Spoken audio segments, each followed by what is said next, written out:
दोस्तों, नागपुर एक गांव था। नागपुर में एक राकेश नाम का लड़का रहा करता था।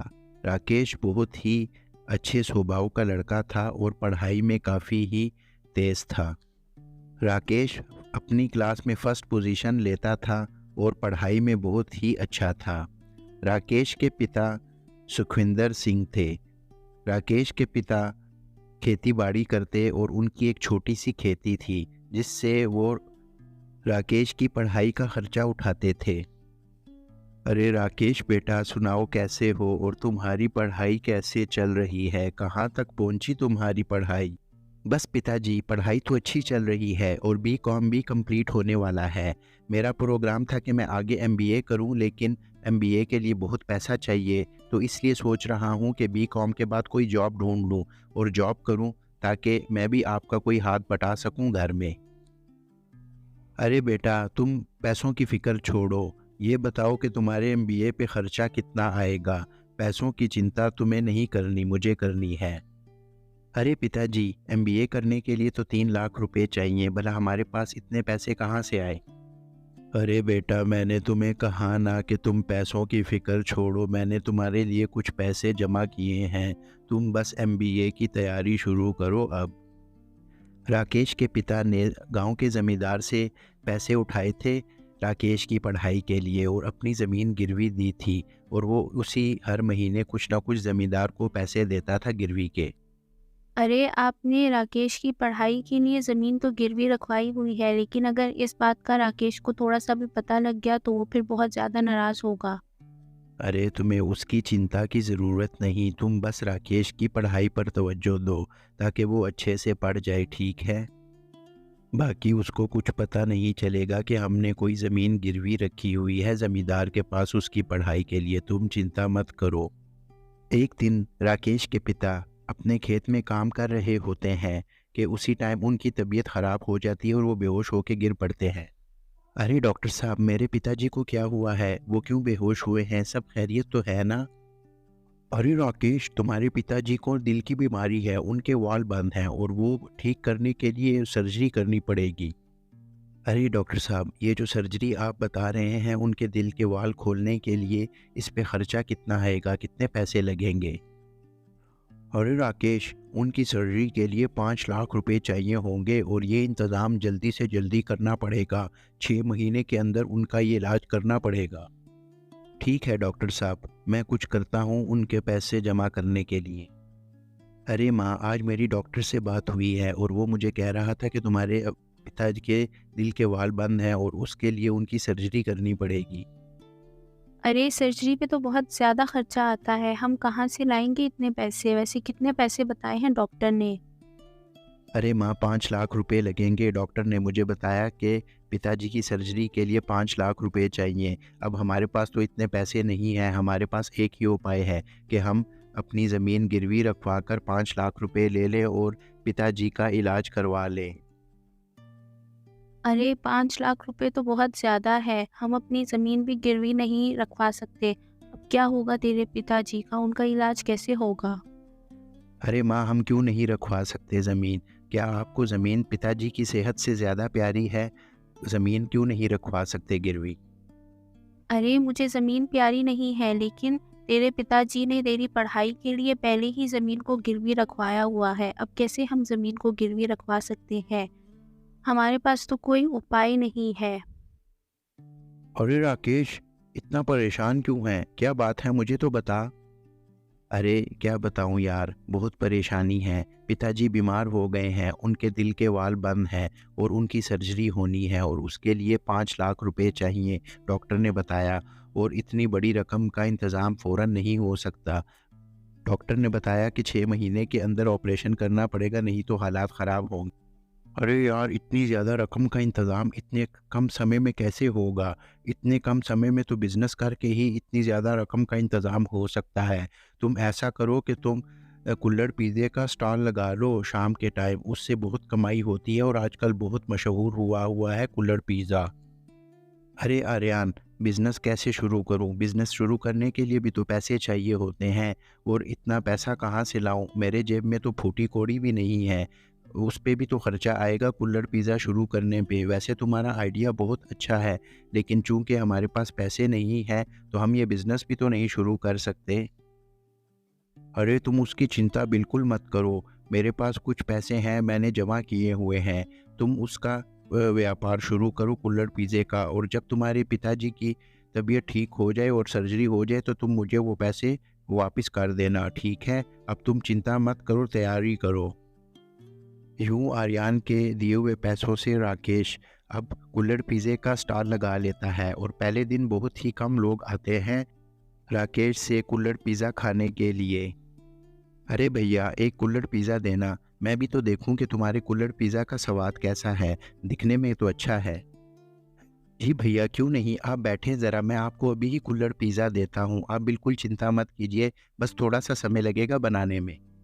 यूँ राकेश उस आदमी को कुल्हड़ पिज़्ज़ा देता है, और वो आदमी उससे बहुत ही स्वाद लेकर खा रहा होता है, क्योंकि राकेश का पिज़्ज़ा बहुत ही स्वादिष्ट होता है और वो व्यक्ति उससे खूब आनंद लेकर खा रहा होता है।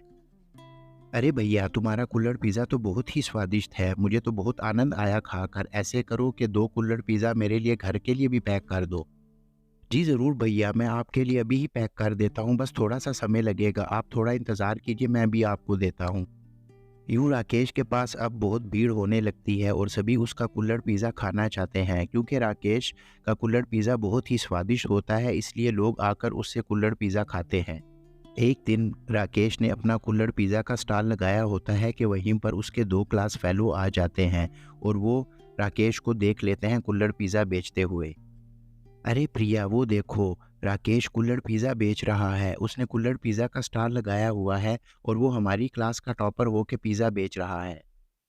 अरे हाँ, ये तो वही राकेश है जो हमारी क्लास का टॉपर है, मुझे नज़र आ गया है। अरे प्रिया, आओ इसकी थोड़ी सी क्लास लेते हैं और इसको तंग करते हैं कि ये टॉपर होकर पिज़्ज़ा बेच रहा है। अरे राकेश, क्या हाल है तुम्हारा? तुम यहाँ पर पिज़्ज़ा बेच रहे हो और बड़े टॉपर बने फिरते हो तुम तो क्लास में। यहाँ पिज़्ज़ा बेचते हो तुम लोग। अरे सनी और प्रिया, आओ आओ, बैठो, मैं तुम्हें अपना कुल्हड़ पिज़्ज़ा खिलाता हूँ अपने हाथ से बना हुआ। आओ यहाँ पर बैठो मेरे पास। अरे अरे, हमने नहीं खाना तुम्हारा कुल्हड़ पिज़्ज़ा, कहीं हम बीमार ना हो जाए तुम्हारा गंदा कुल्हड़ पिज़्ज़ा खाकर, हमें तो नहीं खाना तुम्हारा। अरे राकेश ने पिज़्ज़ा बेच के कॉलेज की फ़ीस भी तो भरनी है, अगर ये पिज़्ज़ा नहीं बेचेगा तो ये कॉलेज की फ़ीस फिर कैसे भरेगा? अरे तुम लोग मेरा यहाँ मजाक उड़ाने आए हो, तुम्हें क्या मसला है, मैं जो मर्जी करूँ, तुमसे तो नहीं मांग के खा रहा ना, पिज़्ज़ा ही तो बेच रहा हूँ। हाँ हाँ, हम जा रहे हैं और हम तुम्हारी असलियत पूरे कॉलेज में बताएंगे कि तुम कुल्हड़ पिज़्ज़ा बेचते हो, कॉलेज के बाद बड़ा टॉपर आया यहाँ। अरे राकेश, क्या हाल है तुम्हारा, कैसे हो? 1 महीना हो गया है तुम्हें कुल्हड़ पिज़्ज़ा बेचते हुए। ये बताओ, तुम्हारा व्यापार कैसा चल रहा है और कितना प्रॉफ़िट किया तुमने 1 महीने में? मुझे भी तो बताओ, आखिर कितना कामयाब रहा तुम्हारा ये कुल्हड़ पिज़्ज़ा का बिज़नेस? कुछ कमाया भी कि नहीं? अरे यार, अभी तो सिर्फ़ 40,000 का प्रॉफ़िट हुआ है 1 महीने में, और अभी भी 4,60,000 रहते हैं। समझ नहीं आ रही कि कैसे जमा होंगे। सिर्फ़ 5 महीने रह गए हैं, पता नहीं क्या होगा। मैं अब्बा का इलाज करवा भी सकूँगा कि नहीं, इसलिए बहुत परेशान हूँ। बहुत टेंशन बनी हुई है। अरे राकेश, तुम क्यों परेशान हो रहे हो? भला बिजनेस भी एकदम तो नहीं फैलता। व्यापार फैलने के लिए समय चाहिए होता है। अभी तुमने 40,000 जमा किए हैं, आगे तुम और भी जमा कर लोगे, मुझे यकीन है तुम्हारे ऊपर। बस तुम चिंता मत करो, 1 माह पहले तुम्हारे पास कुछ भी नहीं था। अरे यार, ये तो तुम बिल्कुल ठीक कहते हो कि व्यापार को कामयाब होने में समय लगता है, मगर समय ही तो नहीं है मेरे पास।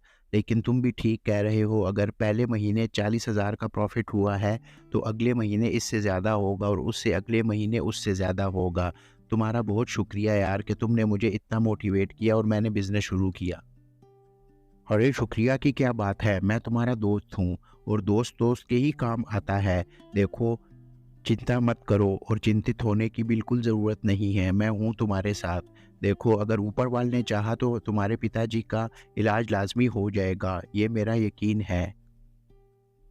एक दिन राकेश ने अपना कुल्हड़ पिज़्ज़ा का स्टॉल लगाया होता है और कुछ लोग उससे पिज़्ज़ा खा रहे होते हैं कि उसी समय वहाँ पर एक फूड व्लॉगर आ जाता है और वो फूड व्लॉगर उसका पिज़्ज़ा ट्राई करता है जो कि उसे बहुत पसंद आता है और फिर उसको यूट्यूब पे अपलोड कर देता है उसकी वीडियो बनाकर और उस पे बहुत व्यूज़ आना शुरू हो जाते हैं और राकेश का पिज़्ज़ा देखते ही देखते बहुत मशहूर हो जाता है और बहुत सारे लोग उससे पिज़्ज़ा खाने आते हैं। अब उस पर बहुत भीड़ होती है, उसके लिए अकेले काम करना पॉसिबल नहीं होता। अरे आर्यन, तुम्हें पता है कल एक फूड व्लॉगर आया था, उसने वीडियो बनाई थी मेरे कुल्हड़ पिज़्ज़ा की और उसको यूट्यूब पे अपलोड कर दिया था जिससे उसके बहुत व्यूज़ आए और मैं बहुत मशहूर हो गया हूँ शहर में। मेरे ऊपर बहुत भीड़ हो गई थी लेकिन मेरे लिए काम करना बहुत मुश्किल था, मेरे से अकेले नहीं संभाला जा रहा। अरे ये तो बहुत खुशी की बात है कि सब लोगों को तुम्हारे कुल्हड़ पिज़्ज़ा का पता चल गया और तुम चिंता मत करो, कल से मैं भी तुम्हारे साथ जाऊंगा कुल्हड़ पिज़्ज़े के स्टॉल पर, तुम्हारी मैं हेल्प करूंगा। तुम्हें चिंता हो करने की बिल्कुल ज़रूरत नहीं है, मैं हूं ना तुम्हारा साथ देने के लिए, टेंशन मत लो। यूँ अगले दिन आर्यन भी राकेश के साथ उसके कुल्हड़ पिज़्ज़ा के स्टॉल पर उसका हाथ बटाने आ जाता है क्योंकि उस पे बहुत भीड़ होती है और अकेले काम करना उसके लिए पॉसिबल नहीं होता, इसलिए आर्यन भी उसके साथ काम करने के लिए आ जाता है।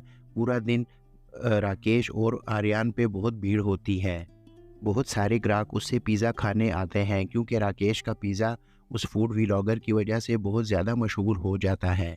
अरे आर्यन, तुम्हें पता है मेरे पास अब बहुत धन जमा हो चुका है, मैंने पिताजी के इलाज के लिए 5 लाख रुपए जमा कर लिए हैं और तुम्हारा बहुत शुक्रिया कि तुमने मुझे इतना बढ़िया काम करने का कहा और मैंने वो काम किया और तुमने मेरा बहुत साथ दिया। अगर तुम ना होते तो ये काम ना शुरू हो सकता और मैं अभी वहीं का वहीं बैठा होता, अपनी किस्मत को रोता रहता। अरे राकेश, तुम्हें कोई ज़रूरत नहीं मेरा शुक्रिया अदा करने की, ठीक है ना? तुम मेरे दोस्त हो और दोस्त ही दोस्ती के काम आता है। तुम्हें आ गई समझ, कोई ज़रूरत नहीं शुक्रिया अदा करने की। और हाँ आर्यन, तुम्हें वो पैसे भी वापस लौटाने हैं जो तुमने मुझे कुल्हड़ पिज़्ज़ा के स्टॉल के लिए दिए थे। तुम्हारा बहुत बहुत धन्यवाद। अरे मुझे वो पैसे नहीं चाहिए, आ गई तुम्हें समझ, तुम अपने पास रखो, तुम्हारे पिताजी की सर्जरी के लिए काम आएंगे, उनकी सर्जरी हो जाए यही मेरे लिए बहुत है और मुझे पैसे दे के शर्मिंदा ना करो। यूँ राकेश अपने पिताजी की सर्जरी भी करवा चुका होता है और वो बिल्कुल ठीक हो जाते हैं। डॉक्टर्स भी अब उसे कहते हैं कि अब उसकी पिताजी की सेहत ठीक है। राकेश बहुत खुश होता है कि उसके व्यापार के कारण उसके पिताजी का इलाज भी हो गया है। यूँ राकेश अब शहर में बहुत बड़ा कुल्हड़ पिज़्ज़ा का होटल खोल लेता है और वो बहुत खुश होता है कि उसने सफलता पा ली।